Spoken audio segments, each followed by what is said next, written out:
اللهم صل وسلم وبارك على سيدنا محمد افضل الخلق وعلى اله واصحابه اجمعين.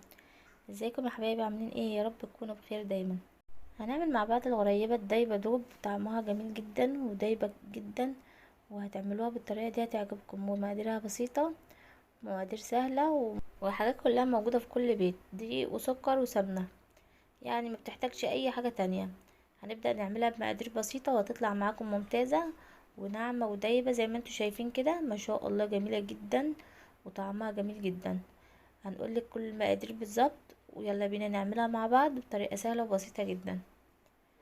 يا نسمي الله ونصلي على الرسول عليه افضل الصلاة والسلام. جربوا، حتى لو مقادير بسيطة جدا جربوها هتلاقوها ممتازة معاكم. احنا هنا خلصناها، سيبناها تبرد، وبعد كده بنحطها زي ما انتوا شايفين في علبة كده. لازم بين طبقة والطبقة كيس كده، علشان ما تطبعش على بعضها كده وتبقى مبسطمة على بعضها. لازم تبقى كلها كده ايه، كل طبقة بين طبقة وطبقة في فاصل كده. هنسمي الله كده ونبدأ. هنقول كده المقادير قد ايه. يعني احنا لو هنعمل كوبايتين دقيق هنعمل كوباية سمنة، وهنعمل نص كوباية سكر او كوباية الا ربع سكر. لو انت عايزاها مسكرة هتحطي كوباية الا ربع سكر، والكوباية اللي انت بتعايري بيها المقادير هي واحدة. يعني احنا حطينا كوباية سمنة تكون بلدي كمان جمسي من اللي هي البيضة، والسمنة بتبقى طبعا زي ما انتوا شايفين جامدة كده، يعني من غير سمنة ما تكونش سايلة، يعني نجمدها كده في التلاجة. ونبدأ بقى ايه نخفقها مع السكر، يعني نخفقها الاول كده زي ما انتوا شايفين كده، وبعد كده بنضيف عليها السكر ونخفقها، بتدينا القوام الكريمي ده، وبيبقى يعني قوامها هش وجميل جدا. هتقولي لي ينفع تستخدم الزبدة؟ لا طبعا الزبدة ما تنفعش، اي حاجة فيها نسبة لبن ما بتنفعش خالص. يعني احنا طبعا السمنة هي احسن حاجة للغريبة، وما ينفعش بالزبدة ولا باي حاجة تانية، وكون زبدة اللي هي السمنة اللي هي الايه، السمنة اللي هي البلدي. اي نوع سمنة انت حباه، بس هي بصراحة ما فيش احلى من السمنة البلدي في الغريبة، على حسب اللي بيحب الطعم. هنا حطينا كوباية الا ربع سكر على كوباية سمنة، ونبدأ بقى ايه نضربهم ونخفقهم كويس جدا لحد ما القوام يعلى معانا، هتبقى معاكي القوام زي الشانتي كده. هي دي احلى حاجة في الغريبة، ان انت تعمليها كده هتخلي الغريبة معاكي ناعمة ودايبة.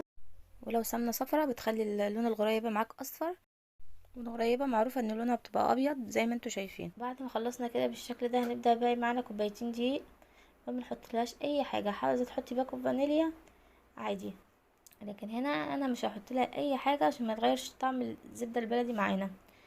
هنا كوبايتين الدقيق، نبدا بقى ننزل، يعني ما نعجنش، بنقلب بس كده، بنتوه الدقيق في السمنه والسكر كده، وهي بتشرب كمان السمنه بتشرب الدقيق معانا زي ما انتوا شايفين بالشكل ده. هنلم بس العجينه، مش هنبسها ولا اي حاجه ولا هنعجنها، عشان عجينتها تبقى كويسه معانا العجينه ما تكبسش معاكي، ان بتبداي بس بايه، بتلميها كده ما بتعجنيش فيها. نلمها زي ما انتوا شايفين بالشكل ده، بنلم الدقيق بس كده ونخليه يشرب في السمنة. هنبدأ بقى نشوف كده واحدة معانا نجربها، لقيناها بتشقق معانا تبقى دقيق كتير، لقيناها كويسة معانا تبقى عجينتها مظبوطة وتمام. لو لقيناها بتشقق معانا، ايه العلاج بتاعها؟ ان انت ممكن ايه تحطي حبة سمنة صغيرين كده تنعميها. لو لقيتيها معاكي العجينة كويسة خلاص تمام كده. لقيتي العجينة معاكي طرية، ممكن تزودي حبة دقيق، يعني معاكي الدقيق العجينة انت اللي بتتحكمي فيها. وهنقول لك القوام الكويس المظبوط معاكي اللي هو يخليكي ان انت ايه تتاكدي ان العجينه مظبوطه. بتعملي كده وتبداي تعملي كده بصابع ايدك كده على العجينه، لقيتيها ما شقتش معاكي تبقى العجينه تمام. المقادير دي مظبوطه جدا، بس ساعات بتفرق على حسب الدقيق. انا هنا مستعمله دقيق عادي لكل الاغراض، سايب كمان، يعني مش بجيب دقيق اكياس، يعني ساعات على حسب ما بلاقي موجود عندي الدقيق اللي معانا لجميع الاغراض. هنبدأ بقى هنا ندورها دوائر كده ونرصها في الصينية.